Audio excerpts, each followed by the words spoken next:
بسم الله الرحمن الرحيم سبح اسم ربك الأعلى الذي خلق فسوى والذي قدر فهدى والذي أخرج المرعى فجعله غثاء أحوى سنقرئك فلا تنسى إلا ما شاء الله إنه يعلم الجهر وما. இந்த இரண்டாம் நாளினுடைய ஆளுமை திறன் மேம்படுத்துவதற்கான பயிற்சி முகாமினுடைய முதல் அமர்வின் துவக்க உரையாக மௌலவி ஷம்சுல்லுஹா ரஹ்மானி அவர்கள் இப்பொழுது தமிழ்நாடு தௌஹீத் ஜமாத்தின் நிலைப்பாடுகளும் அதன் பயன்களும் என்கின்ற தலைப்பில் பயிற்சி அளிப்பார்கள்.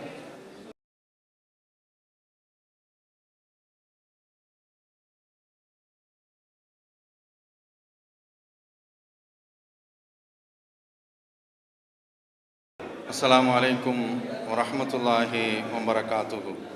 எல்லாம் வல்ல அல்லாஹுவின் நல்லடியார்களே, அல்லாஹுடைய கிருபையினால் தமிழ்நாடு தௌஹீத் ஜமாத்தினுடைய மாவட்ட நிர்வாகிகளுக்கு நடத்தப்படக்கூடிய இந்த பயிற்சி முகாமிலே நாமெல்லாம் பங்கெடுத்திருக்கின்றோம். இந்த நேரத்தில் எனக்கு தமிழ்நாடு தௌஹீத் ஜமாத்தின் நிலைப்பாடுகள் பயன்களை நேற்று பிஜே சொல்லிட்டாங்க. நிலைப்பாடுகள் என்ற தலைப்பை தந்திருக்கின்றார்கள்.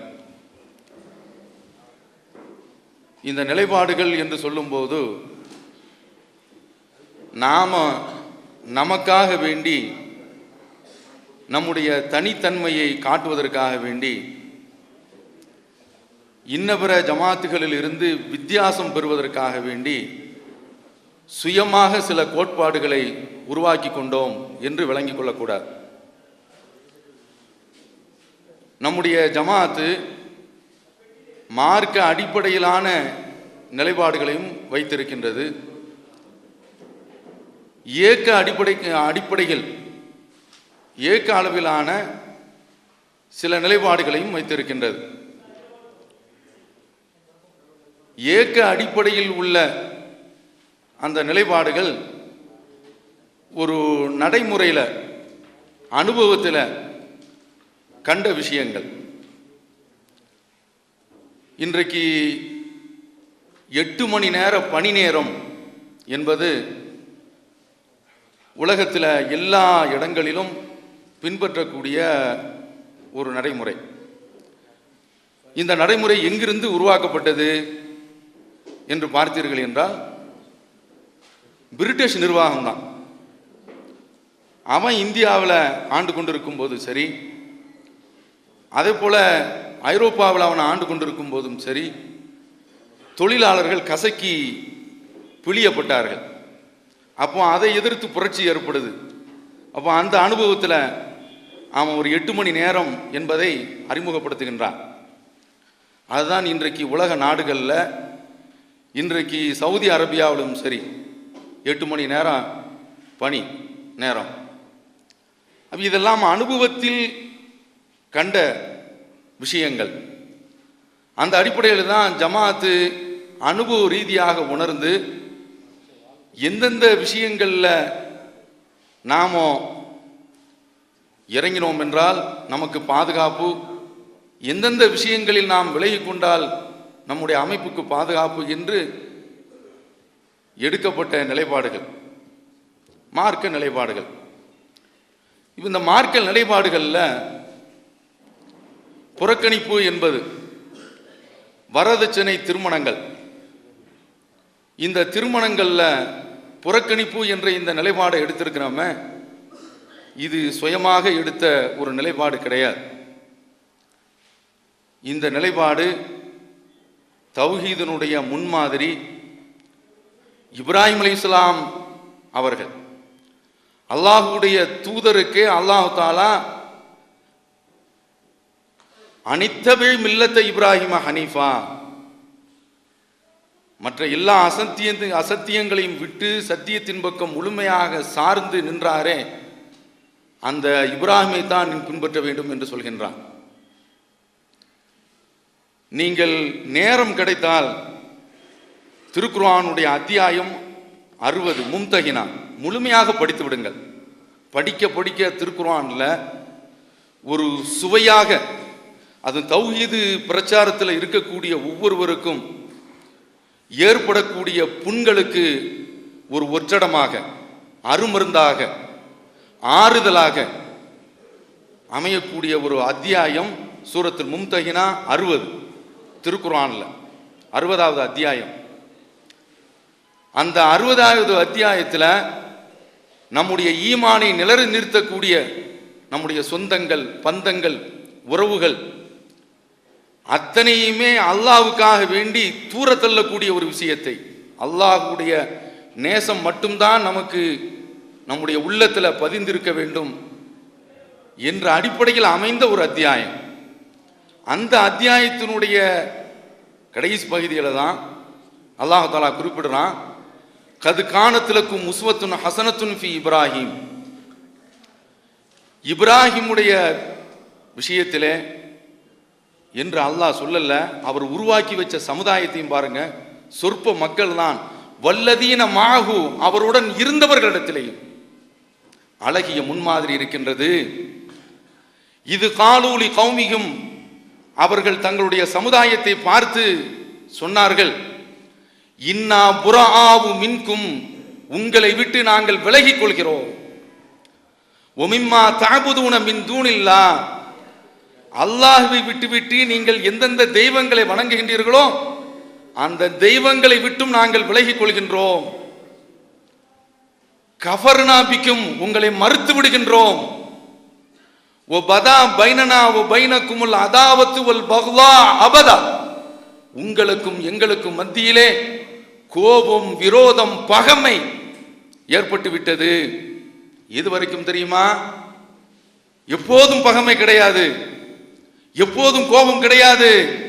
நிபந்தனை ஹத்தா தூமினு பில்லாஹி வஹ்தா, அல்லாஹ்வை மட்டும் நம்புகின்ற வரை. அந்த எல்லைக்கு வந்து விட்டீர்கள் என்றால் பந்தம், பாசம், உறவு அத்தனையும் ஏற்பட்டுவிடும். இதை அல்லாஹ் தஆலா குர்ஆன்ல சொல்லி இதுல தான் முன்மாதிரி இருக்கிறது என்று குறிப்பிடுகின்றான். தௌஹீது ஜமாத்தினுடைய வேர்கள் என்று சொல்லப்பட்டவர்கள் எல்லாம் சமீபத்தில் தூர் வாரப்பட்டதை நீங்கள் பார்த்தீர்கள். யாரு? கடைநல்லூர்ல ஒரு சகோதரர். அங்கு என்ன ஏற்பட்டது என்று நீங்கள் நினைக்கின்றீர்கள்?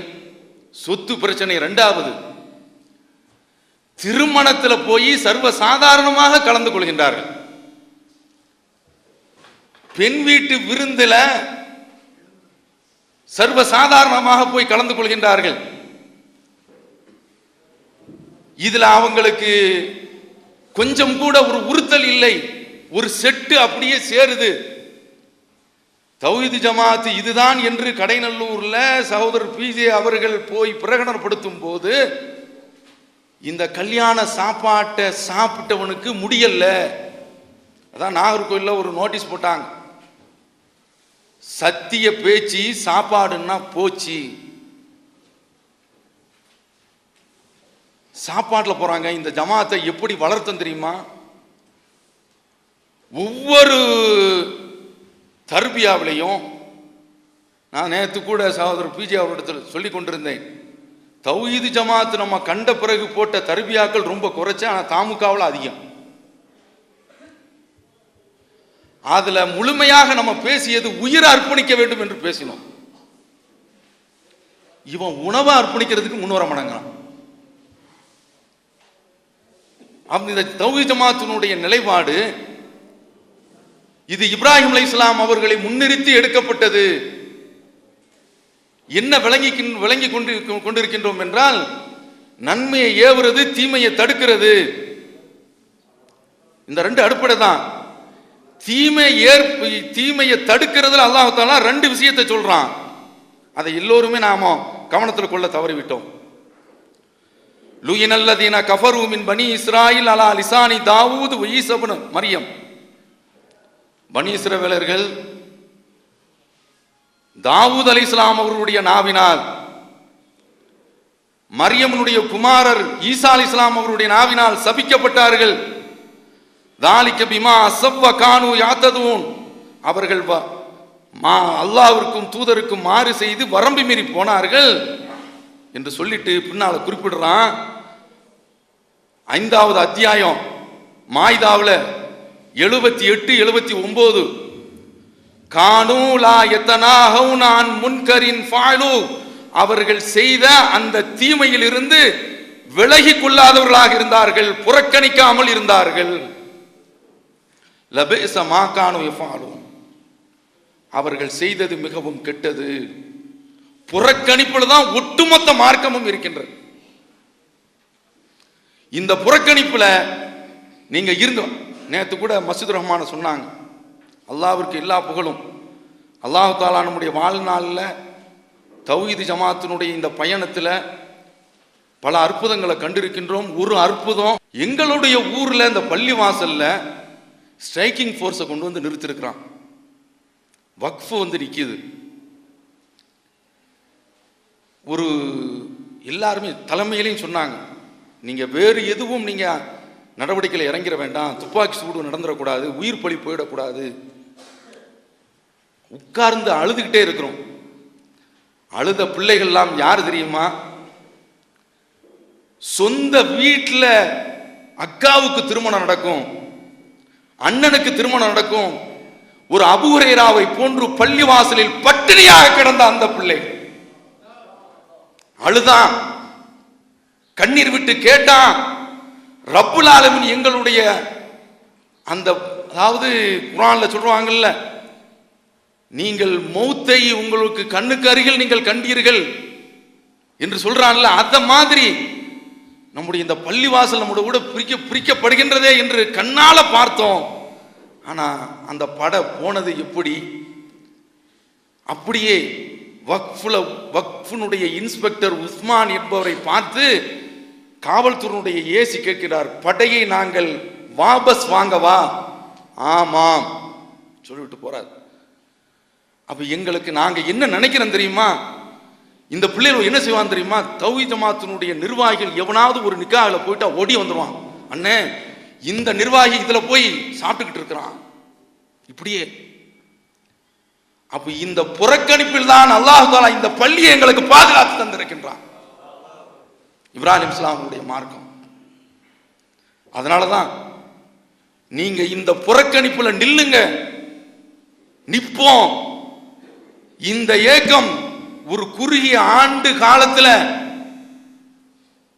வேறு எந்த பகுதியிலும் இல்லாத அளவிற்கு அல்லாஹ் தஆலா இதை வளர்க்கின்றான் என்றால், இந்த தௌஹீதுல நாம காட்டக்கூடிய அது இந்த புறக்கணிப்பு தான். அந்த புறக்கணிப்புல தான் அல்லாஹ் தஆலா நமக்கு பரக்கத்து செய்யறான். ஏன்னா அவனுடைய தூதர் இப்ராஹிம் அலைஹிஸ்ஸலாம் ஒரு சமுதாயத்தை நெவர் மைண்ட் அப்படின்னு சொல்லிட்டார். போடா நீ யாரா இருந்தா எனக்கு என்ன சொல்லிட்டு நின்றார்ல இப்ராஹிம் அலைஹிஸ்ஸலாம் அவர்கள். அதுதான ரசூலுல்லாஹ்வுக்கு பாடமா சொல்லி தர்றான். நில்லு, அவரை மாதிரி நில்லு, அவரை மாதிரி சொல்லு சொல்கின்றானா இல்லையா? அப்ப இந்த விஷயத்துல தௌஹீத் ஜமாத்தில் உள்ளவர்கள் யாருமே சோரம் போயிடாதீங்க, யாருமே சொத்தையாகி விடாதீர்கள். இப்படி நாம இருந்து விட்டால் நமக்கு தேவை ரப்புல் ஆலமீனுடைய பிரியம். அந்த ரஹ்மானுடைய பிரியத்துக்கு இடையில எதற்காக வேண்டி போறோம்? ஒன்னு சோத்தாசை, இன்னொன்று உறவு. நம்மளுடைய தாய் மாமனாச்சு, நம்முடைய அண்ணன் கல்யாணம் ஆச்சு, நம்முடைய அக்காவுடைய வீட்டு கல்யாணம் ஆச்சு, இதை பார்க்கிறோம். இதை பார்த்தோம் என்றால் நாம தௌஹீத்வாதி கிடையாது. அல்லாஹ் திருக்குர்ஆன்ல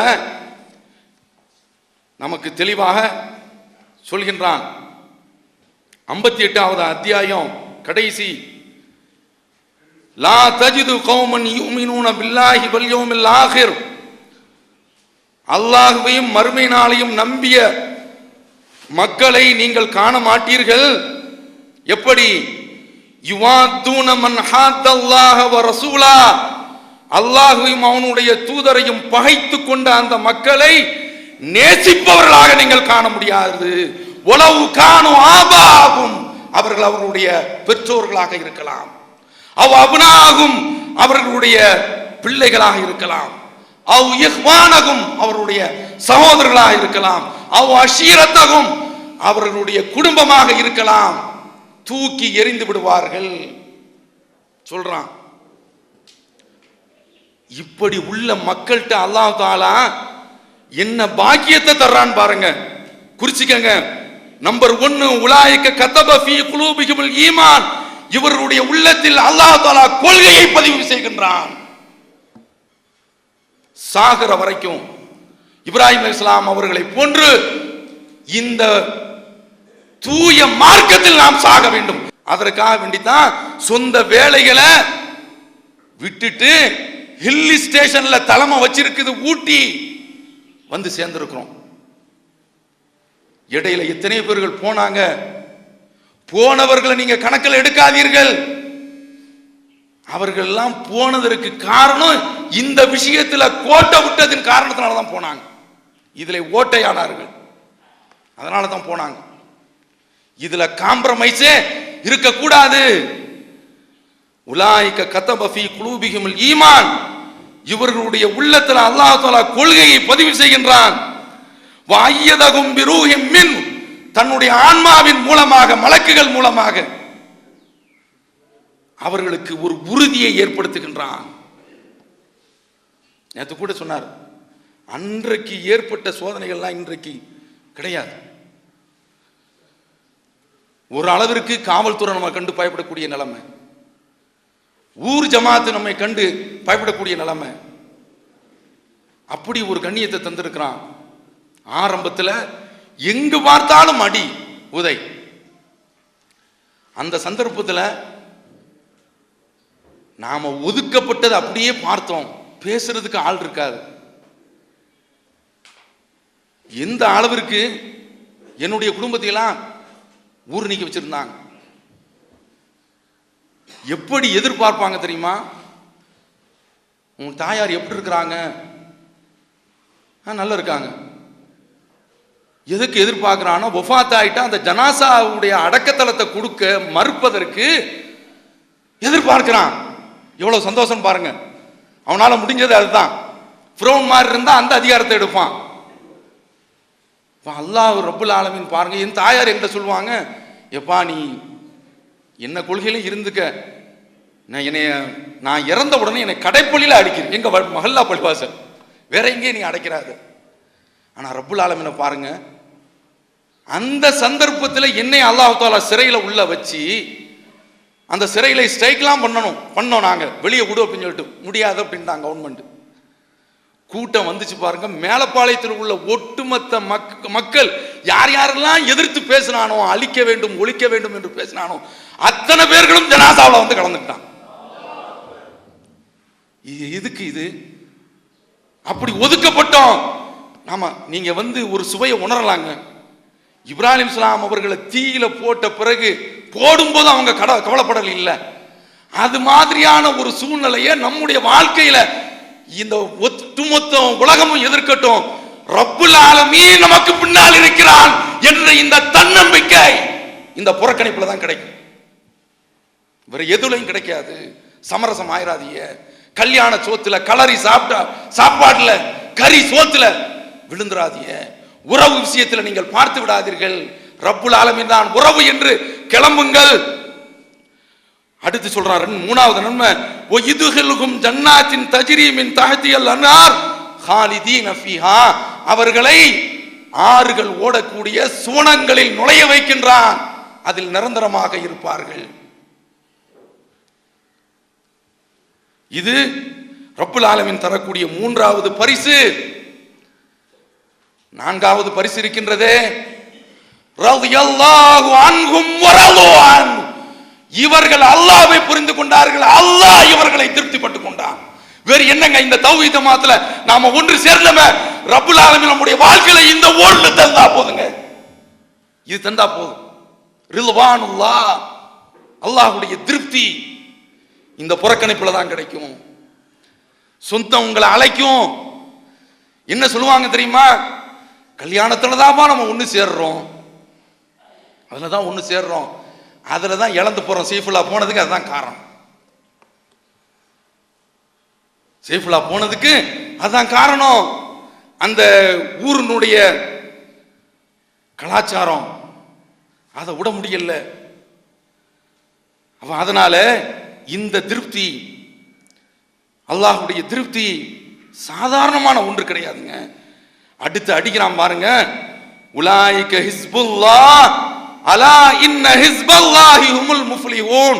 இவர்கள்தான் அல்லாஹ்வுடைய படை, இந்த படையினர் தான் வெற்றி அறிவார்கள். திருவிடச்சேரியில கண்டோம்ல, அதாவது எல்லா ஜமாத்தும் நம்மளை தடை செய்யறதுல ரொம்ப ஆர்வமா எதிர்பார்த்துக்கிட்டு இருக்கான். அப்துல்லா ஜமாலில இருந்து கமாலுதீன் ஜமாலி வரைக்கும், பின்னால்தான் மதனியானர், எல்லாருமே எதிர்பார்க்கிறான். இந்த இவன் யாரு? சுல்தான் சலாஹுத்தீன் அய்யூபி ஜவாஹிருல்லா. இவன் பயான கேட்டுதான் மக்கள் எல்லாம் பின்னால போனாங்களாம். இந்த அய்யூபின்னு சொல்லும் போதே காலியே போயிருவாங்க. இவன் சொல்றான், இந்த தேர்தலில் நாங்கள் வெற்றி அடைந்தால் திருவடச்சேரியினுடைய சம்பவத்திற்கு நடவடிக்கை எடுப்போம். அவனுக்கு தான் இந்த ஏகத்துவத்தினுடைய தலையங்கத்தில் சொல்லியிருக்குது, நீ ஒரு டம்மி பீஸு. இந்த ஜமாத்து தூது செய்தியை கொண்டு வந்த ஒரு ஜமாத்து. இது ஃபிரௌனை பார்த்து சொல்லிச்சு, ஃபக்லிமா அன்த கால், நீ அளிக்கக்கூடிய தீர்ப்பை அளித்து விடு. இன்னமா தக்லி ஹாதில் ஹயாத்தத் துன்யா. மந்திரவாதிகள் கொஞ்ச நேரத்தில் மூசா போட்ட அந்த ஸ்பார்க், அந்த தீப்பொறி அவர்களுடைய உள்ளத்தில் பட்டு அப்படியே சிங்கமாக சிலிர்த்து இருந்தார்கள். ஆனா ரப்புக்கும் அல்லாஹ், நான் தான் உங்களுடைய மகத்தான கடவுள் என்று சொல்லிக் கொண்டிருந்தானே, அந்த மகத்தான ஒரு அரசனிடத்துல பேசுறாங்க, உங்களை நான் மார்கால் மார்கை வாங்கி விடுவேன் என்று சொல்லும் போதுதான் கொஞ்ச நேரத்தில் வந்த அந்த ஸ்பார்க், அந்த தீச்சுடர் அப்படியே பேசுது, நீ அளிக்கக்கூடிய தீர்ப்பை அளித்து விடு. ஆஃப்டர் ஆல் நீ கொடுக்க போறது என்ன தெரியுமா? இன்னமா தக்லிய ஹாதில் ஹயாத்தத் துன்யா. இந்த உலகத்துல எங்களுடைய உடல் கூட்டில் இருந்து, எங்களுடைய மண்டை கபாலத்தில் இருந்து உயிரை பிரித்தெடுப்பாய், எடுத்து விட்டு போடா சொன்னாங்களா இல்லையா? அந்த நெஞ்செழுத்தம், அந்த உரம், அந்த ஈரம் நமக்கு இருக்கிறது. இந்த புறக்கணிப்புல இருந்தா, புறக்கணிப்பு தான் நம்மளை புடம்போட வைக்கக்கூடிய ஒன்று. அதனால கல்யாண விஷயம் என்றால், நேற்று அல்தாஃபி அவர்கள் சொன்னாரு, பல மஷூரா போட்டுருங்க, எப்படியெல்லாம் ஏமாத்துவாங்க. நான் ஜாக்கில் ஒரு கல்யாணத்தில் போய் கலந்துக்கிட்டேன். இந்த மணமகனை போன்று இருக்க வேண்டும், இவர் தான் கொடுத்து முடிக்கின்றார். அவரும் சவுதிக்கு வந்துட்டாரு, நானும் சவுதிக்கு வந்துட்டேன். ஜுல்ஃபில வச்சு சொல்றாங்க, இவன் கழிச்சல போவான், வீட்டில் வாங்கிட்டான். நம்மளை ஏமாத்திடுவாங்க. நீங்க ஒரு கல்யாணத்தில் நீங்க போகாம இருந்தா கூட ஒரு பிரச்சனை கிடையாது. நீங்க போனீர்கள் என்றால் பெரிய சிக்கல்ல மாட்டிடுவீங்க. ரொம்ப யோசிக்கங்க, அவசரப்பட்டுறாதீங்க. நமக்கு தேவையில்லை, நமக்கு அதான் எந்த ஒரு காரணத்திலையும் அதுல போய் நான் மாட்ட வேண்டிய அவசியம் இல்லை. ஒரு தடவைக்கு பல தடவை நீங்க யோசிக்கங்க. அப்படி நாம யோசித்தோம் என்றால் இறைவனுடைய அருளால பாதுகாப்பு பெறுவோம். இந்த புறக்கணிப்பு தான். இதற்கு இன்னும் நிறைய வசனங்கள் இருக்குது, அது ஃபுல்லா சொற்பொழிவு மாதிரி ஆயிடும். நிலைப்பாட்டுக்கு வர வேண்டியிருக்கு, அதுல ஒரு பிழைப்பாடு வந்துடக்கூடாது இல்ல. அதனால இப்போது நாம் இந்த புறக்கணிப்புல இன்னொரு விஷயத்தையும் நீங்க பார்த்துக்கங்க. மறுமையில அதை மட்டும் சொல்லி நான் நிலைப்பாட்டினுடைய மற்ற பகுதிக்கு வர்றேன். ஒனாதா அஸ்ஹாபுன் நாரி அஸ்ஹாபல் ஜன்னா, நரகத்தில் உள்ளவங்க சோனத்தில் உள்ளவங்களை பார்த்து அஃபீலு அலைனா மினல் மா, கொஞ்சம் போல தண்ணீரை எங்கள் மீது கோரி ஊத்துங்கள். அந்த நெருப்பு 104 டிகிரி நெல்லையில், வேலூருக்கு அடுத்து, தாங்க முடியல. காபிர்களுடைய தன்மைகளை அல்லாஹ் தஆலா விவரிக்கிறான். அல்லதீன தஹது தீனஹும் லஹ்வன் வ லஇபன், இந்த மார்க்கத்தை அவர்கள் கேலி கூத்தாக எடுத்துக்கொண்டார்கள், கேளிக்கை பொருளாக எடுத்துக்கொண்டார்கள். வகர்ரத்துஹுமுல் ஹயாத்துத் துன்யா, இந்த உலக வாழ்க்கை அவர்களை ஏமாற்றியது. ஃபல் யௌம நன்சாஹும் கமா நஸூ லிகா யௌமிஹிம் ஹாதா, இந்த நாளை அவர்கள் மறந்தது போன்று அவர்களை நாம் இப்போது மறந்து விட்டோம், அன்று அவர்கள் மறந்தது போன்று நாம் மறந்து விட்டோம். வமா கானூ பிஆயாத்தினா யஜ்ஹதூன், நம்முடைய வசனங்களை அவங்க மறுத்து கொண்டிருந்தார்கள். இதையெல்லாம் அல்லாஹ் தஆலா சொல்றான். இதுல என்ன, ஆராஃப்ல 7வது அத்தியாயம் 51, இதுல என்ன குறிப்பிடுறான்? காஃபிர்களுடைய தன்மையில உள்ளது குர்ஆன் ஹதீஸ கேலி பொருளாக எடுத்துக்கொள்றது. குர்ஆன் ஹதீஸ கேலி பொருளாக எடுக்கிறது. நாம எந்த வசனத்தை வச்சு நீங்க போகாதீங்கன்னு சொல்றோம்? வகத் நஸ்ஸல அலைக்கும் ஃபில் கிதாப், நிசாவுல 4வது அத்தியாயத்தில் 140, அல்லாஹ் உங்களுக்கு வேதத்தில் அருள் இருக்கின்றான். அன்இதா சமீதும் ஆயாத்தில்லாஹி யுக்ஃபரு பிஹா, அல்லாஹ்வுடைய வசனங்களை நீங்கள் செவியுற்றீர்கள் என்றால் அது மறுக்கப்படும். யுஸ்தஹ்ஸவு பிஹா, அது பரிஹசிக்கப்படும். ஃபலா தக்உது மஅஹும் ஹத்தா யகூது ஃபீ ஹதீஸின் கைரி, வேறு செய்திக்கு அவர்கள் மாறுகின்ற வரை அவர்களோடு நீங்கள் உட்காராதீர்கள். அப்படி உட்கார்ந்தீர்கள் என்றால் இன்னக்கும் இதம் மிஸ்லுகும், நீங்களும் அவர்களை போன்றுதான். இன்னல்லாஹ ஜாமிஉல் முனாஃபிகீன வல் காஃபிரீன ஃபீ ஜஹன்னம ஜமீஆ, அல்லாஹ் தஆலா நயவஞ்சகர்களையும் காஃபிர்களையும் நரகத்தில் ஒட்டுமொத்தமாக தூக்கி போடுகின்றான். இந்த வசனத்தை சொல்லிதான் வசனங்கள் பரிஹசிக்கப்படுது. வாத்து நிசா சதுகாத்தின்ன நஹலா அப்படின்னு சொல்றான், மனமோந்து குடு அப்படிங்கிறான், வாங்கிக்கிட்டு இருக்கிறான். நீ அந்த சபையில போய் எப்படி உட்கார முடியும்? அதுல நம்ம சகோதரர்கள் ஜாக்கு கல்யாணம் என்ன, ஜாக்கு கல்யாணம் போக்கு கல்யாணம், அதுல போய் எப்படி கலந்துக்கிற முடியும்? நேத்தான ஹாஜானுக்கு சொன்னாரு சையது முகமது மதனிங்க, அவர் கேட்கிறார், அழகாக சொன்னார், என்ன ரசூல்லாட்ட ஒரு பெண்ணும் வந்து கேட்டிருந்தா சரின்னு இருப்பாங்க. அதுதான் இன்னைக்கு அப்துல் ரஹ்மான் ஃபிர்தௌசி கிண்டல் அடிச்சார். 4 கல்யாணத்தை முடிச்சுக்கலாம் ஆம்பளைகள், ஒரு பெண்ணும் கேட்டா ரசூல்லா இப்படி சமைச்சிருப்பாங்களா? இப்படிலாங்க இவங்க மதீனாவுல போய் படிச்சுட்டு வந்திருக்கிறாங்க. அந்த ஆளு அரபிய 4 வார்த்தை நான் எழுதி தர்றேன், உன்னால பிஜேவால மொழிபெயர்த்து தர முடியுமா? இப்னு ஹஜர் சொல்றத பிஜே உண்ட தருவார், நீ மொழிபெயர்த்து காட்டு பார்ப்போம்.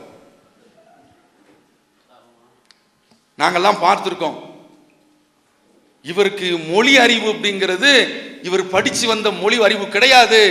முபீன்ல உட்கார்ந்துட்ட ஹாமித் பக்ரி இழந்த இழப்புல கொஞ்சம் வருத்தப்பட வேண்டிய ஒரு ஆள்னா ஹாமித் பக்ரி தான், ஒரு கல்வியாளர் தான், அதெல்லாம் மாற்றுக்கிறதே கிடையாது. நல்ல ஹதீஸ்களை நல்ல மனப்பாடம், நகுல நல்ல மனப்பாடம், எல்லாம் உட்கார்ந்து பார்த்தா பிஜேபி பரிசீலனை நடந்துகிட்டு இருக்கும். தாக்கர் ஸ்ட்ரீட்ல தான் தூங்குற மாதிரி இருப்பாரு. அப்புறம் என்ன தூங்குற மாதிரி இருக்க, இந்த சொல்றேன் அப்படின்னு சொல்லிட்டு திரும்ப அடிப்பார் அங்கிருந்து, எம்மாடி அப்படின்னு சொல்லிட்டு இருக்கும். அப்ப இது என்ன, அல்லாஹ் இந்த தௌஹீதுக்காக வேண்டி அன்றைக்கு அவர் கிளம்பி வந்தார் தெரியுமா, அதற்காக வேண்டி ஞானத்தினுடைய கதவை ரப்புல் ஆலமீன் திறந்து கொடுத்துருக்கான். அதுதான் நான் அவர் 7 வருஷம் ஓதிருக்கேன், நான் 8 வருஷம் ஓதிருக்கேன். நீங்க புகழ்றேன்னு சொல்லுவீங்க. நாங்க அந்த மதீனாவுல படிச்சவன், நான்லாம் மதீனாவுக்கு போக வேண்டும் என்று முயற்சி செய்தவன். ஆப்ரால் தேவபந்திக்காவது போயிட்டு வருவோம் நினைச்சேன், போக விடமாட்டேன்னு சொன்னாங்க. அவ எதற்கு சொல்கின்றோம் என்றால், இந்த தௌஹீதுல இறங்கியதன் காரணத்தினால அல்லாஹ் தஆலா இவ்வளவு பெரிய ஒரு மாற்றத்தை கொடுத்தான். அதுல அவரு இந்த ஜமாத்துல கொண்டு வந்தது புறக்கணிப்பு, குர்ஆன் ஹதீஸ்ல இருந்து எடுத்து சொன்னது. இந்த வசனத்தை மேற்கோள் காட்டி அல்லாஹ்வுடைய வசனம் பரிகசிக்கப்படுகின்றது. அல்லாஹ் தான் நமக்கு பெருசா தெரியும். இதுல இருந்து எந்த சொந்தக்காரன் கூட்டாலும் சரிதான், இப்ராஹிம் அலைஹிஸ்ஸலாம் தான். இன்னா புராவும் மின்கும் ஒமிம்மா தாபுதூன மின் தூணில்லா போடா விலகிட்டோம். இந்த வசனத்தை சொன்ன பிறகு தானங்க ஜவாஹர்லா கோச்சு போயிட்டான். அவர் பேசுறாரு அப்படிங்கிறான். இதுல இந்த மானம் கெட்டவன் நமக்கு அல்லாஹு அக்பர் அந்த சீடியில நானும் தௌஹீத்வாதிங்கிறான். என்ன செய்யறதுனே தெரிய மாட்டாங்க. டிவியை தான் உடைக்கணும், நம்ம டிவியை. அப்ப இத மாதிரி அப்ப இந்த இந்த அதுக்கடுத்து வந்து எல்லாமே இப்ராஹிம் அலைஹிஸ்ஸலாத்தை சொல்றவன்லாம் இந்த பக்கம் போயிடறான். இவன் பாக்கரு அல்லாஹ் அக்பர், அவன் பண்ண அநியாயம். இந்த ஒரு எனக்கு இந்த மாதிரி சத்தம் வருது, சும்மா வந்து நின்றுட்டு ஏதாவது ஒன்று சத்தம் போடுறது, இப்படியே போட்டு போட்டு போட்டு நான் எனக்கு உள்ளுக்குள்ள ஒரு உறுத்தல் இருந்துகிட்டே இருக்கும். அவனை மீட்டிங்ல கடைசியில பேச வைக்கிறதுக்கு எனக்கு பிடிக்காது. என்னத்தையாவது போட்டு உளறிட்டு கிடப்பான். ஏன்னா கடைசியில பேசுற பேச்சு இருக்க மக்கள்கிட்ட நிற்கும். அப்ப அவனும் வந்து இப்ராஹிம் அலைஹிஸ்ஸலாத்துல தான் மோதனான். அல்லாஹ் தஆலா யாரை பின்பற்ற சொல்லியிருக்கிறான் ஆரம்பிச்சிட்டான். அப்ப இங்க உள்ளவன் இங்க இருக்கும் போதெல்லாம் ஒரு நிலையில இருந்துட்டு இங்கிருந்து போறானுல, இந்த புறக்கணிப்பு கடைசியில தற்குறின்னு சொன்னானே அவன் தர்காவுக்கு போறதே தப்பு இல்லைன்ட்டாங்க. பாருங்க, அல்லாஹ் நம்மளை காப்பாற்றணும். இந்த ஒண்ணுக்காக வேண்டி இந்த அமைப்புல பதவியே இல்லை, தூக்கி எறியுது இந்த ஜமாத்து. அமைதியா இந்த ஜமாத்துல இருந்துட்டு காலத்தை தள்ளிட்டு ஒஃபாத் ஆயிட்டு போட வேண்டியது. அதுதான் என்ன வேற எங்க இந்த மாதிரியான ஒரு தூய்மை இருக்குது? அடுத்து பாருங்க நிலைப்பாடு. இந்த புறக்கணிப்புல இன்னொன்னு சொல்லியாரன் ஹதீஸ்ல உள்ளது. ரசூலுல்லாஹி ஸல்லல்லாஹு அலைஹி வஸல்லம் அவர்கள் ஃபாத்திமா வீட்டுக்கு வர்றாங்க. அப்படி வருகின்ற பொழுது வீட்டு வாசல்ல ஒரு வண்ண திரை ஒன்று தொங்குகின்றது. ரசூலுல்லாஹ்வுடைய என்ன திரையில மாற்றம் வந்துருச்சு, திரும்ப போயிட்டாங்க. அலிலதான் வீட்டில் வந்து ஃபாத்திமா முகம் மாறி போய் இருக்குது. இது புகாரியில 2613, அபுதாவுதிலையும் இடம் இருக்கு 3620. ஏன் இப்படி முகம் மாறி போயிருக்குதுன்னு கேட்குறாங்க. ரசூல்லா வந்துட்டாங்க, கோவிச்சுட்டு போயிட்டாங்க. என்னவென்று கேட்கும்போது ரசூல்லா சொல்றாங்க, மாலிய ஒளி துன்யா, எனக்கு இந்த உலகத்திற்கு என்ன இருக்குது, வாசல்ல இது மாதிரியான ஒரு திரை ஒன்று தொங்கி கொண்டு இருக்கிறது, என்ன செய்யணும்னு கேட்குறாங்க ஃபாத்திமா அப்படிங்கிறாங்க. யார்ட்டையாவது தர்மம் செய்ய சொல்லு. அப்புறம் தான் வீட்டுக்கு வர்றாங்க. புறக்கணிப்புக்கு உள்ள ஒரு மரியாதை வேற எதுக்குமே கிடையாது. இதே சந்தர்ப்பத்தில் நீங்க பாருங்க, வீட்டில் திருமணம் நடக்கும், எல்லாரையும் அழைச்சிருப்பான், நம்மளை கூப்பிட்டுருக்க மாட்டான், கடைசியில் வந்து கூப்பிடுவான். நீ என்ன வந்து கடைசியில் வந்து கூப்பிட்டு இல்லை, உங்களை இடத்துக்கு நான் வந்துருவானா? 10 வருஷம் 15 வருஷம் பகையில் இருக்கிறான். அல்லாஹ்வும் அவனுடைய தூதரும் சொல்லும்போது அவ்வளவுதான். இந்த விஷயத்தில் இப்படி வந்து விட்டோம் என்றால் அல்லாஹ்வுடைய கிருபையினால மிகப்பெரிய ஒரு மாற்றம் வந்துடும். அவன் சொல்றான்ல ஆட்சி அப்படின்னு சொல்லிட்டு இருக்கான், ஆட்சி அதிகாரம் STPI, அவனும் கிளம்பி வந்துட்டு இந்த ரூட்ல போனோன்னு வைங்க, அல்லாஹ் தஆலா ஆட்சி மாற்றத்தையும் தருவான். நம்முடைய சந்ததிகளை இந்த பக்குவத்தில் வளர்க்க வேண்டும். அல்லாஹ் அதற்கு அருள் புரிவானாக. இது மார்க்க ரீதியாக உள்ளது, நான் உங்கள்கிட்ட சொல்லிட்டேன். அடுத்தது தேர்தலில் நிற்பதில்லை என்ற ஒரு முடிவை எடுத்திருக்கிறோம். ஆஃப்டர் ஆல் ஒரு ஜவாஹிருல்லா, உங்களுக்கெல்லாம் நேற்று MS சுலைமான் சொன்னார், நான் பெருமைக்காக வேண்டி சொல்லலை, எனக்கு சில சமயங்களில் கொஞ்சம் சாப்பாடு சாப்பிட்டு பழம்லாம் சாப்பிடலன்னு வைங்க, மலம் கழிக்கும் போது ரத்தமாக போகும். ஒரு தர்பியாவுக்கு ரத்தம் போக போக போய் அந்த தர்பியாவில் போய் அட்டன் பண்ணேன்.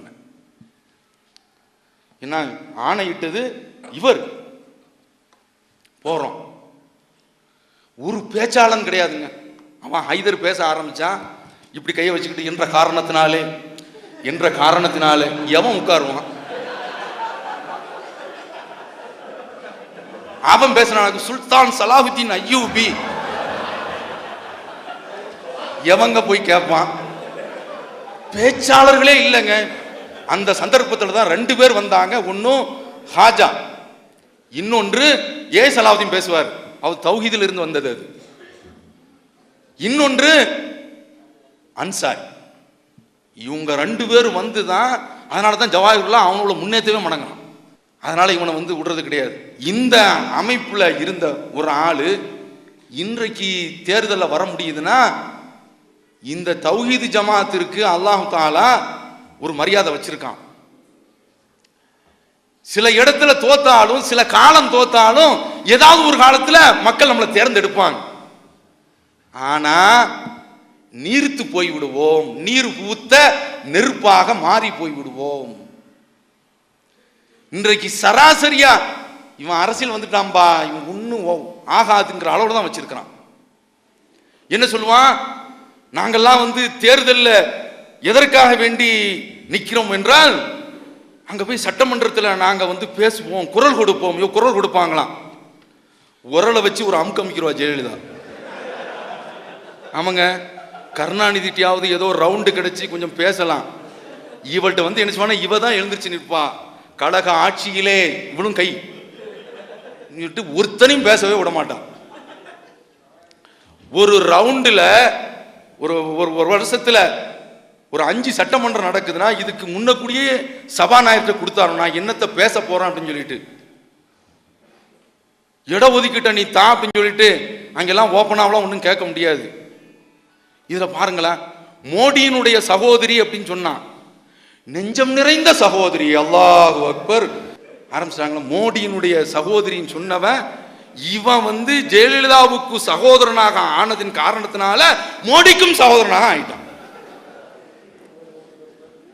இப்ப இவன் சட்டமன்றத்தில் போய் பேசுறேன் அப்படின்னு சொல்றானே, இவனுக்கு அப்பங்க லத்தீப் சாஹிப்லாம் சும்மா சொல்ல முடியாது. சும்மா ஒரு பார்லிமெண்டரியன், நல்ல விளையாடி இருக்கிறார்.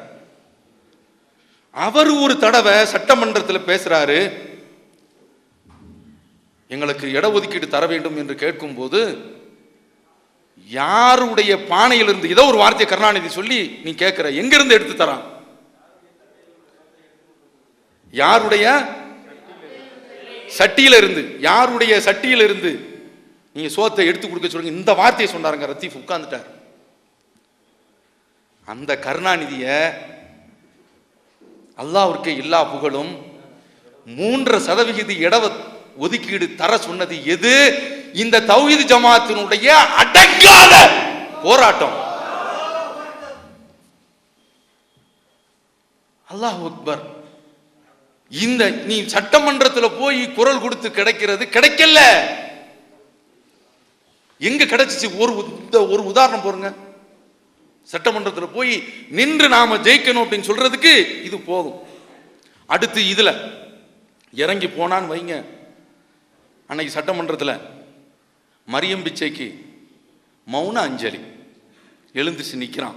நீ உட்கார்ந்துரு பாப்போம், மௌன முடியுமா? பேண்ட கலத்திட்டு விட்டுருவா. சஃபாரி போட்டு போறாரு, கலத்தி விட்டுருவா. நடக்குமா அங்கெல்லாம்? இதுக்கு தாண்டா நாங்க வரல, கொள்கையில போயிருவோம். ரப்புல் ஆலமீன் இந்த ஜமாத்திற்கு நாம் சொன்னல வெற்றி பெறுகிறோம் சொல்லிட்டு இத்தனை பேர் நம்மளை அழிக்க நினைக்கிறான். ஆனா மேலேறி வந்துட்டே இருக்கிறோம். நேற்று யதார்த்தமா பேப்பர் கடையில, எப்பா எனக்கு ஒரு விடியல் வெள்ளி போடு, நான் அதை பார்க்கணும் அப்படிங்கிறதுக்காக வேண்டி, ஒரு மக்கள் உரிமை ஒன்று போடு, ஒரு ஜன்னத்து ஒன்று போடு, 3யுமே நான் நிறுத்திட்டேங்கன்னுதான். வர்றது ஏகத்துவம் தீன்குல பெண்மணி உணர்வு தான் வருது அப்படிங்கிறான் மேலப்பாளையத்தில். அப்ப என்ன அவன்? அதனால நீங்க இந்த வீரியம் என்ற அடிப்படையில் போகும்போது அல்லாஹ் தஆலா அதற்கு மகத்தான ஒரு வெற்றியை கொடுக்கிறான். இதுல போறவன் ஹைதர் இறங்கினவன வாடியம் பொட்ட புள்ள பாட்டு போறான், வந்துரும் இல்ல, நிறுத்து போயிடுவோம். அடுத்து பாருங்க, ஜவாஹிருல்லா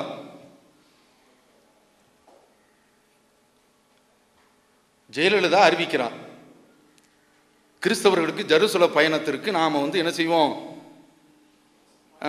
சலுகை கொடுப்போம், மானியம் கொடுப்போம். வாணியம்பாடி ப்ரொஃபஸரும் அது நல்ல அழகான அறிக்கை அப்படிங்கிறான். ஆனா இவனுக்கு ஏன் தான், அதான் நம்ம ஆள் என்ன சொன்னோம், ப்ரொஃபஸர் அப்படின்னு சொன்னா பேராசிரியர், அழகான பேர் வச்சாரு வாத்தியான் அப்படின்னு சொல்லி. இவன் அந்த எலமெண்டரி ஸ்கூல்ல இருக்கிற ஆளு தான். ஜெருசலத்திற்கு போறதுக்கு இஸ்ரேல் போறதுக்கு. இஸ்ரேல் யார்கிட்ட இருக்குது? பலஸ்தீன் இன்றைக்கு இந்த ஜெருசலம் எல்லாமே இன்றைக்கு யூதர்கள்ட்ட இருக்குது. அங்க போறதுக்கு நீ மானியம் கேட்கிறிய, அது எவ்வளவு ஒரு மோசமான ஒரு விளைவை தரும். இன்றைக்கு ஹஜ்ஜுக்கு மானியம் கொடுக்குறேன்னு சொல்றானே, அதே இல்லை நாம சொல்லிக்கிட்டு இருக்கோம். ஏனென்றால் பிளைட் டிக்கெட்ல அதை ஈடுகட்டுறான், கொள்ள லாபம் அடிக்கிறான். நீ இஸ்ரேலுக்கு போறதுக்கு நீ வக்காலத்து வாங்கி பேசுறிய, இதுதான் இரக்கம், இதுதான் நாசத்தின் பக்கம் போறது. அடுத்து பாருங்க, இந்த தேர்தல் பிரச்சாரத்துல ராமேஸ்வரத்தை புனித தலமாக ஆக்குவோம். அல்லாஹு அக்பர். ஒரு இடத்தை நீங்க புனித தலம் சொல்லி நீங்க ஆக்க வேண்டும் என்று சொன்னால் அங்க ஒரு குறிப்பிட்ட அளவிற்கு கட்டடத்தை உயர்த்தக்கூடாது, பள்ளிவாசல் மனாரா இருக்கக்கூடாது, மைக்கு கட்டி பாங் சொல்லக்கூடாது. நிக்கிறான் பாருங்க. இதெல்லாம் இவன் யோசிக்கவே மாட்டாங்க. இந்த மாதிரியான பின்விளைவுகள்லாம் யோசிக்கவே மாட்டானுவோம். இப்படி நீ கேட்கிறிய புனித தலம் என்று சொன்னால் உன்னுடைய பள்ளிவாசல்ல பாங்கு எழுப்பதற்கு தடை. அவன் எங்க போறான்னு பாருங்க. அவன் தேர்தல் நிற்க வேண்டும் என்று வந்தால் இது மாதிரியான ஒரு நிலைக்கு நாம போயிருவோம். அதற்கடுத்து இது தேர்தலில் உள்ள நிலைப்பாட்டு விஷயம். அடுத்து தேர்தலில் நீங்க பிரச்சாரம் செய்றீங்க, வேட்பாளருக்கு மட்டும் ஏன், முஸ்லிம் வேட்பாளருக்கு ஏன் ஆதரவு அளிக்க கூடாது அப்படின்னு சொல்லி கேட்கிறாங்க. இதற்கு பிஜே அவர்கள் தேர்தல் பிரச்சாரத்தில் ஒரு சிடி ஒன்று வெளியிட்டாங்க. அதில் நல்ல தெளிவான ஒரு பதிலை கொடுத்துட்டாங்க. அதில் நீங்க பார்த்து கொள்ளலாம். என்ன பிரச்சனை, என்ன கோரிக்கைன்னு தான் பார்க்கணுமே தவிர முஸ்லிம் வேட்பாளர் என்று பார்த்தால் யாரும் யாருக்குமே வாக்களிக்க முடியாது. நான் 1000 உதாரணத்துக்கு 1000 விளக்கு பகுதியில் சின்ன அவரை எதிர்த்து வளர்மதி நிற்கிறாங்க. இப்போ இவன் முஸ்லிம் வேட்பாளர் சொல்றான, இவன் யாருக்கு வாக்களிச்சான்? வளர்மதிக்கு தான் வாக்களிச்சான். அவன் அவங்க கட்சிக்கு மட்டும், அதாவது அந்த முஸ்லீம் காஃபிர் அப்படிங்க அவங்க கட்சிக்கு மட்டும் முஸ்லீம் சொல்லி பார்க்கணுமா, மற்ற ஆட்களுக்கு அது பார்க்க கூடாதுன்னு சொன்னா அந்த வாதம் சரியில்லை. இதை பத்தி பிஜே அவர்கள் தெளிவாக உங்களுக்கு எடுத்து சொல்லியிருக்கிறார். இதுல நாம ஒரு நிலைப்பாடு ஒன்று எடுத்திருக்கோம், வெளிநாட்டில் பணம் வாங்கக்கூடாது அப்படின்னு. இது என்ன ஹராமா அப்படின்னு சொல்லி நிறைய பேர் கேட்குறாங்க. ஹராம் இல்லை. ஆனால் ஒன்று, அவன் என்ன சொல்றானோ அதற்கு தக்க நம்ம ஆட்டம் போடணும். நான் அந்த ஊட்டிக்கு பல தடவை வந்திருக்கிறேன். அகமது என்ற அரபியோடு நான் வந்திருக்கிறேன். மதிப்பு என்ன மதிப்புங்கிறீங்க? கோயம்புத்தூர் ஜாக்கில் அதுக்கு முந்தி தாயா இருந்தோம், வெறும் நாய் மாதிரி பார்த்தானுவோம். இப்போ தாயான இது அரபியோடு சேர்ந்து வந்த உடனே பெரிய அளவில் பார்த்தாங்க. அவரு என்கிட்ட சொல்றார், நீ செய்ய வேண்டிய வேலை என்ன தெரியுமா? நான் உனக்கு அரபு நாட்டில் உள்ள மொத்த வரவு செலவும் ஓம்பளதமாக நான் தொடர்பு வைப்பேன். நீ எனக்கு ஒன்னே ஒன்று செய்து கொடுக்கணும், நீ கமாலுத்தீன் தலைமை கீழே நீ இருக்கணும். அந்த சந்தர்ப்பத்தில் என்ன பிஜேக்கும் கமாலுத்தீனுக்கும் நடக்குதுன்னா, ஒரு சமுதாய அமைப்பு தேவை அப்படின்னு சொல்லி திரும்ப திரும்ப சொல்லிக்கிட்டு இருக்கோம். எஸ்கே மாட்டேன்னு சொல்றார். அதுக்கு அவர் பல காரணங்களை சொன்னார். அதுல ஒரே ஒரு காரணம், வெளிநாட்டு பணம். அவங்களுக்கு, அதாவது கமாலுத்தீன் மதனிக்கும் செய்யும்போது மதனிக்கும் கடுமையான சண்டை நடக்கும். போட்டா வாடான்லாம் சண்டை போடுவாங்க. அந்த சம்பள டேட் வந்த உடனே 2 பேரும் அரபியில் பேசுவானோ. மையக்தும் இல தில்ஹி ஆன இல்லவா அந்த இல்லவா ஆன இப்படி பேசிக்கிறானோ. காசு அது ஷிஃப்ட் வச்சு ஜலீல் மதனி ஒரு நாள், ஒரு மாசத்துக்கு. அதற்கடுத்து செய்து முகமது மதனி ஒரு நாள். அதுக்கடுத்து அப்துல் காதர் மதனி எல்லாம். இவன் நாங்க தௌஹீத் ஜமாத்தை பிஜே சொல்றதுக்கு முந்தியெல்லாம் அப்துல் காதர் மதனி கோட்டார்ல ஜமியத்து தௌஹீத் இஸ்லாமியாவில் சின்ன பையனுக்கு அலிஃபே சொல்லி கொடுத்துட்டு இருந்தார். சம்பளத்தை வாங்கிடுவான். இவங்களுக்கு கமாலுத்தீன் மதனி அந்த சந்தர்ப்பத்தில் அதாவது தமிழ்நாட்டில் ஒரு பிரளயமே நடந்துச்சு. யாரையும் எப்போதும் தூக்கலாம் அப்படிங்கிறது. கமாலுத்தீன் மதனி ஆடினது, அடங்கிறது, பயந்தது, நம்முடைய வருவாய் நின்று போய்விடும் என்றுதான். சதாம் ஹுசைன் அடிச்சான் கோயத்தில். அடிச்ச உடனே சவுதி பணம் நின்று போச்சு. இவனுடைய முகத்தில் ஒரு தண்டை சிரிப்பு வர மடங்கு. இஞ்சி தின்ன குரங்கு மாதிரி ஆயிட்டான் பாருங்க. இப்போ அல்லாஹ்வுடைய கிருபையினால இதுல இன்னொன்னும் இருந்துச்சு. குராஃபிகள் நல்ல தெளிவா கேட்டாங்க. என்ன கேட்டாங்க தெரியுமா? அரபு நாட்டு காசு வருது, அதனால பேசலாம் அப்படின்னா. அல்லாஹ்வுடைய கிருபையினால இவர் களத்துல இறங்கினாரு.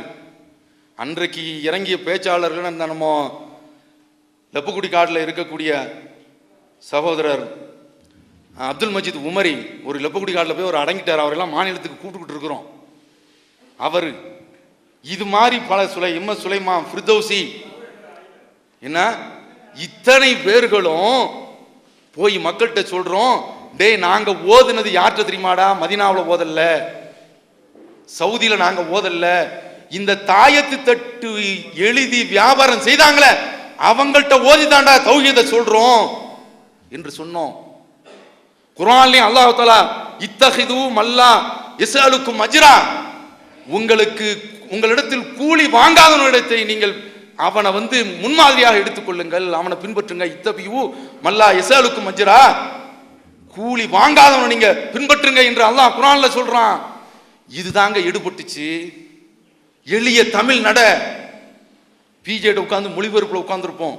நான் கொஞ்சம் தமிழ்ல கொஞ்சம் கொஞ்சம் சுத்தமா அதெல்லாம் கொஞ்சம் அப்படி போடணும்னா அவர் சொல்லுவாரு, எங்க நீ என்ன எழுதுறீங்க? தினத்தந்தி தமிழ்ல எழுதுங்க. அதாங்க மக்கள்கிட்ட போய் ரீச் ஆகும். பிஜே உடைய அண்ணன் பிஎஸ் இலக்கிய நட, இவரு யதார்த்த நட, எளிய நட. அதான் மக்கள்கிட்ட போய் சேர்ந்துச்சு. இந்த அரபு நாட்டில் காசு வாங்கினன்னு வைங்க, அவன் சொல்றதான் சொல்ல முடியும். ரெண்டாவது, இன்றைக்கு பள்ளிவாசல் சவுதியில் நான் இருக்கும் பொழுதே நானே அங்கே உள்ள சென்டர்களில் கேசட்டுகள் போடுவேன். கேசட் போட்டால் பிஜே கேசட்டுகள் தான் செல்ஃபில் அப்படியே அடுக்கி வச்சிருப்போம். யார் இந்த பிஜே? எல்லா அரபு இடத்துலையும் அந்த கேள்வி வந்துச்சு. அதனுடைய தாக்கத்தில் தான் அகமதும் இங்கே பார்க்க வர்றார். பார்க்க வரும்பொழுது பிஜே இங்கே என்ன பார்த்தான்னு வைங்க, எனக்கும் ஆபத்து அவனுக்கும் ஆபத்து. ஜாக்கே மூடிடுவானுவா, பார்க்க சொல்லாதியோ, அவனை போயிருங்க. வந்தாரு, கொஞ்ச நேரம் இருந்தாரு, ஓடிட்டார். அவர் அகமது என்கிட்ட கேட்டார், என்னப்பா இது கன்னிப்பின் மாதிரி வெக்கிக்கிட்டு ஓடுற? அப்படிதான் ஓடுவார். அவன் இவர் இப்படிப்பட்ட இந்த காசெல்லாம் வாங்காம எடுத்ததின் காரணத்தினால அல்லாஹ்வுடைய கிருபையினால மிகப்பெரிய ஒரு வளர்ச்சி கண்டுச்சு. அடுத்து இவர் அறிமுகப்படுத்தினது கேள்வி பதில். தைரியமா என்ன கேள்வினாலும் கேட்டாலும் பதில் சொல்லுவார். இந்த கமாலுதீன் மதனி ஒரு தடவை அவர்கிட்ட கேள்வி கேட்கிறானு. என்ன கேள்வி? அடிக்கடி எனக்கு காத்து போகுது, என்ன செய்ய அப்படிங்கிறான். நேற்று கூட நம்ம சகோதரர்கள் உருளைக்கிழங்க போட்டு நல்லா மாட்டிருக்காங்க. என்ன காலையில பயங்கரமான வாக்கிங்ல விமர்சனம், பெரிய எல்லாம் ஆர்டிஎக்ஸா கிளம்பிருச்சு அப்படின்ட்டாங்க. இப்போ இந்த இவர்கிட்ட இந்த மாதிரி ஒரு கேள்வியை கேட்கிறாங்க கமாலுதீன் மதனிட்ட. அடிக்கடி அவன் பாவம் பஞ்சு வச்சு அடைச்சிக்க, அவன் அடுத்து அவன் கேள்வி கேட்பானா? அப்ப என்ன கேட்டா, மக்கள்கிட்ட இந்த தாவா அடிப்படையில கேள்விகள் பதில் அப்படின்னு வச்சது மிகப்பெரிய ஒரு வெற்றியை கொடுத்துச்சு. அப்ப நாம இவன் அரபு நாட்டில் இருந்து காசு தந்து அந்த இதுக்கு நம்ம அடிமையாகி இதை பிரச்சாரம் செய்தன்னு வைங்க, மக்கள் ஏற்றுக்கொள்ள தயாரா இல்லை. இங்கு உள்ள மக்கள் சொல்றாங்க தான் ஏற்றுக்கொண்டான். பள்ளிக்கு அவன் காசு தந்ததும் இந்த அடிப்படையில் தான் தந்தான். தமிழ்நாட்டில் தௌஹீத் வளர்ச்சி இருக்குது. இல்லைன்னா இவ கன்னியாகுமரி பேச்சை கேட்டு அந்த பேச்சு ரொம்ப சாதாரணமாக வழங்க முடியாது. புரியுதா? கன்னியாகுமரி பேச்சை அங்கே உள்ள பேச்சு நடைமுறை ஒன்றும் எல்லாத்துலேயும் டேக்கு சேர்த்துக்குருவாங்க. நான் குளிச்சு எடுத்துட்டு வந்தேன், சாப்பிட்டு எடுத்துட்டு வந்தேன், ஏன்னா எல்லாத்துலேயும் எடுத்து சேர்த்துக்குருவான் டேக்கு. கோயம்புத்தூர்காரன் எடுத்துனமாக்கும் புட்டு போட்டுக்குருவான் பியூட்டி, நான் குளிச்சு போட்டு வந்தேன். இது ஒவ்வொரு இடத்துல உள்ள ஒரு தமிழ். இப்போ இங்கே இந்த குமரி தமிழ் இருக்குது, அது விளங்குறது. நான் பஸ் ஸ்டாண்ட் வரைக்கும் வந்தால் வயிறு குழப்பமாயிருச்சு அப்படிமா. இந்த தமிழை கேட்டு எவன் தௌஹீதுக்கு வரலாம்? புரியுதா? அவன் என்ன பண்றீங்க மாறுதட்டிக்கிறாங்க. இந்த அரபு நாட்டு காசை தவிர்த்து வேறு எதுவுமே கிடையாதுங்க. அதை வாங்கினேன்னு வைங்க, நீர்த்து போயிடுவோம். அவனுக்கு தக்க நம்ம ஜால்ரா போடுற மாதிரி தான் இருக்கும். அந்த ஒரு விஷயமே நாம அதை தொடவே இல்லை, ஹலாலு தான். ஆனால் அல்லாஹ்வுடைய கிருபையினால இன்றைக்கு ஜாக்கு வளர்ந்த கட்டடத்தால வளர்ந்திருக்குது. ஆனால் கட்டமைப்பால் அல்லாஹ்வுடைய கிருபையினால் இந்த ஏகத்துவம், இந்த தௌஹீத் ஜமாத் மிகப்பெரிய அளவுல மிஞ்சி போய் கொண்டிருக்கின்றது. அல்லாஹ்விற்கு எல்லா புகழும். அடுத்தது கடைசியா ஒன்று சொல்லிட்டு முடிவு செய்கின்றேன். வெளிநாட்டிற்கு செல்லும் போது அன்பளிப்புகளை வாங்குவதில்லை ஏன்? இது ஒரு சுயமரியாதைக்குள்ள ஒரு விஷயம். கடந்த காலத்தில் நம்மள்கிட்ட வந்து என்ன செய்துட்டு இருந்தாங்க, மீட்டிங் சொன்னோன்னா ஷம்சுதாஸ் சொல்லுவார், ஏப்பா நீ முதல்ல மணி ஆர்டரில் காசை வாங்கிரு, இல்லை என்றால் முடிச்ச உடனே கச்சேரி வச்சிருப்பானுவான், கச்சேரி ஆரம்பிச்சிருவான், நீ எக்கேடு கேட்டு போன்னு விட்டுருவானோ அப்படின்பான். அந்த மாதிரி இருந்துச்சு. இன்றைக்கு பயானுக்கு நம்ம போகிறோம், நம்ம காசு வாங்குறதுக்கு அதுக்கு முடியாது, இருந்தால் அந்த அளவுலையும் வந்துடுவோம். அதே நமக்கு வெக்கமாக இருக்குது. இந்த வெளிநாட்டுக்கு போகும்போது நமக்குன்னு தெரிஞ்ச ஆட்கள் இருக்கிறாங்க, அவங்க தர்றது வேற பிரச்சனை. சில பேர்கள் ஜமாத்தில் இருந்தே வசூல் பண்ணி தருவாங்க. இது ரொம்ப டேஞ்சர். அல்லாஹ் தாலா இந்த தௌஹீத் ஜமாத்துக்குன்னு ஒரு தன்மானத்தை தந்திருக்கிறான். இந்த தன்மானத்தினுடைய அடிப்படையில் நாம் ஏதாவது வாங்கணும்னு வைங்க, இதில் எனக்கு பெர்சனலாக ரொம்ப அனுபவம் உண்டு. ஃபஸ்லுல்லாஹி தந்ததையெல்லாம் நோட்டீஸ் போட்டு எழுதிட்டான். அல்லாஹ் அக்பர், அவன் சொல்லாதது எதுவுமே இல்லைங்க. அதனால இப்போ ஃபஸ்லுல்லாஹை பற்றி நான் பயப்பட வேண்டிய அவசியம் என்ன, வேட்டியை அவுத்துட்டு போயிட்டான். இது வேற என்ன இருக்குங்கிறான். என்னென்ன அவன்கிட்ட சும்மா பேசுவோமோ அத்தனையுமே எழுத்துல கொண்டு வந்துட்டான். அப்போ இதனால தான் இது மாதிரியான அன்பளிப்புகளை தாயிகள் எங்கேயும் வாங்குறது இல்லை. இப்போ அபுதாபிக்கு என்னுடைய மகள் விஷயமா போயிருக்கும்போது ஒரு பெரிய சகோதரர் வீட்டுக்கு விருந்துக்கு போயிருக்கிறோம். பேசிகிட்டே இருக்கும்போது அந்த பெரிய இது எல்சிடி அதை பார்த்துட்டு ரொம்ப டாப்பாக இருக்காங்க அப்படின்ட்டான். அவன் அப்புறம் அங்கேருந்து இதை நீங்கள் எடுத்து போங்க அப்படிங்கிறாரு. எம்மாடி இது என்ன சொன்னதுக்கு பாவமா அப்படின்னு சொல்லிட்டு அதோட உடல்ல அங்கிருந்து வந்து 2வது ஃபோன் பண்ணுறாரு. நான் தனியாவெலாம் இதெல்லாம் வாங்க முடியாதுங்க, அந்த மாதிரி என் வீட்டில் அந்த மாதிரி வைக்கவும் முடியாது, அது முறையும் கிடையாது. நீங்கள் வந்து பள்ளிவாசலுக்கு வேணால் கொடுங்க, ஏன்னா அது கிடைக்கிறது கிடைச்சி போட்டுமே. அவங்க கடைசியில் ஒன்று நீங்கள் எடுத்துக்கோங்க, ஒன்று பள்ளிவாசலுக்கு வச்சுக்கோங்க. அப்போ 2 கிடைக்குது, 2யுமே பள்ளிவாசலுக்கு கொடுங்க. நான் வந்துட்டேன், 2யும் பள்ளிவாசலுக்கு அனுப்பி வச்சுட்டார். கிட்டத்தட்ட 80,000 ரூபா. இந்த தன்மானத்தை தந்தது அல்லாஹ்வுடைய கிருபையினால. அதுல இவர் இந்த பொருளாதார விஷயத்தில் நெருப்பா நிற்பார். இன்றைக்கு நாங்கள் அதனுடைய மகிமையை உணர்றோம். இன்றைக்கு தௌஹீத் தாய் அப்படின்னு சொன்னா எவண்டையும் வாய் இழக்கிறது கிடையாது. அந்த அளவிற்கு இந்த அன்பளிப்புங்கிறது அங்க சிங்கப்பூருக்கு போய் கடந்த காலத்தில் பிச்சை எடுத்து வந்ததெல்லாம் நம்ம பார்க்கிறோம். அல்லாஹ் காப்பாற்றணும். தௌஹீதுக்கு முந்தி நான் ஜனாசா தொலை வச்சிருக்கிறேன். அல்லாஹ் அக்பர் அப்படின்னு தக்பீர் கட்டுறதுக்கு முந்தி ஹனஃபி மதஹப் அடிப்படையில் தொலைப்போம். வந்து அஸ்ஸலாமு அலைக்கும் அப்படிமா சண்டாலம் வந்துட்டான்டான்னு ஒரு ஆளுக்கு 5 ரூபாயை கையில் தருவான். எப்பா அப்பவுமே அதாவது ஷிர்கில் தான் இருந்தோம், உடல்லாம் அப்படியே கூச்செறியும், நடா இது இப்படி ஒரு சாபக்கேடில் வந்து மாட்டிட்டோம் என்று. இப்போ அல்லாஹ்வுடைய கிருபையினால அதெல்லாம் கிடையாது. ஒரு போடா அப்படிங்க. அதனால தௌஹீத் ஜமாத்தை எதிர்த்து பேசுகிறோம் அப்படிங்கிற நினச்சிக்கிறாதீங்க. இந்த காசு விஷயத்தில் எவனுக்கும் பள்ளிக்கிறது கிடையாது.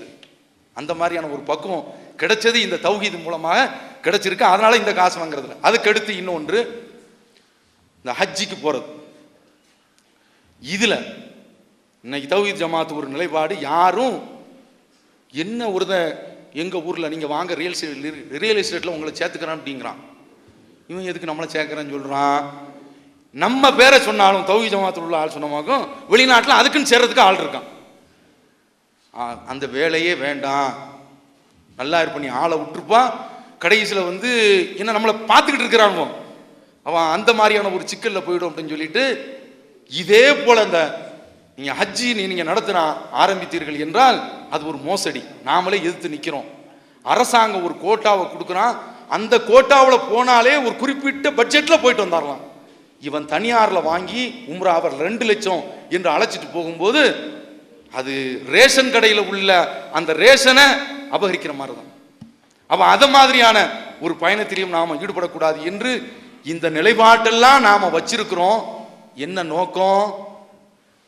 அல்லாஹ்வுடைய அந்த தௌஹீது நிலைநாட்டப்பட வேண்டும் என்பதை தவிர்த்து வேறு எந்த நோக்கமும் கிடையாது. அப்போ இதுல பர்சனலா நம்ம பாதிக்கப்படுறோம், சில சோதனைகளை அடைகிறோம். இருந்தாலும் இவ்வளவு பத்தினித்தனம் இருக்குது என்று இந்த ஜமாத்தை ஒரு நம்பிக்கைக்குரிய ஒரு நட்சத்திரமாக இந்திய சுதந்திர வரலாற்றில் ஜூலை 4க்கு இப்படி மக்கள் வந்து குவிந்ததை நாம ஒரு அரசியல் கட்சியும் கிடையாது. அப்போ மக்கள் சக்தி அல்லாஹ் இவ்வளவு கொண்டு தள்ளுறான என்ன அர்த்தங்க? இந்த ஏகத்துவத்தின் மீது வைத்திருக்கக்கூடிய அந்த நம்பிக்கை உடையக்கூடிய வகையில நாம எந்த ஒரு காரியத்தையும் எடுத்துவிடக் கூடாது. இந்த தீனுல்லா கலிமத்து தௌஹீது அது நிலைநிறுத்தப்பட வேண்டும் என்பதுதான் நம்முடைய லட்சியம், இலக்கு, எல்லை. அந்த எல்லை போய் அடையக்கூடிய அளவுல நாம இந்த கொள்கையை நம்முடைய சந்ததிக்கு விட்டு செல்ல வேண்டும். தூய்மையான அடிப்படையில, துப்புரவான அடிப்படையில, மாசற்ற முறையில, மறுவற்ற முறையில நம்முடைய சந்ததிக்கு இந்த கொள்கையை கொண்டு சேர்த்து இம்மையிலும் மறுமையிலும் நல்ல பலனை அடைவோமாக என்று கேட்டு வாய்ப்பளித்தமைக்கு நன்றி கூறி அமைகிறேன். வாஹிர் தாவானா அனில் அல்ஹம்துலில்லாஹி ரப்பில் ஆலமீன். வஸ்ஸலாமு அலைக்கும் வரஹ்மத்துல்லாஹி வபரகாத்துஹு.